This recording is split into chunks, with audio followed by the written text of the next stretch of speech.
น้องหน่อไม้นี่คือเป็นลายแท้นี่นะหน่อไม้เพิ่นแตกยอดลายนี่เพราะจะได้มาแกงมาเอาเด้อนี่มีแต่หน่อใหญ่หน่ออ้วๆเลยนี่นะเป็นอยู่แต่บ่หลายพอได้แกงนี่นะ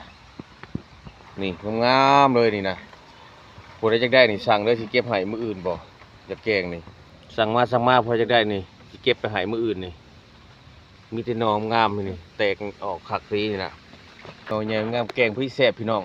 ถักมาพอจะได้นี่หน่อไม้นี่ลายจะเป็นนี่นะพอได้แกงเจ้าเทิงนี่ก็ลายนี่นะหน่อไม้นี่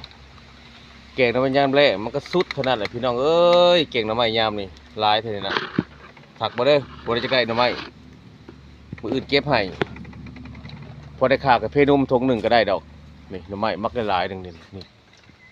คุณอ่ะโอ้ตัวงามโดดหน่อไม้นี่อยู่สวนก็มีอยู่เฮือนก็มีเก็บใส่กันให้ทางมาพอได้อยากแกงหน่อไม้ยามแรกนี่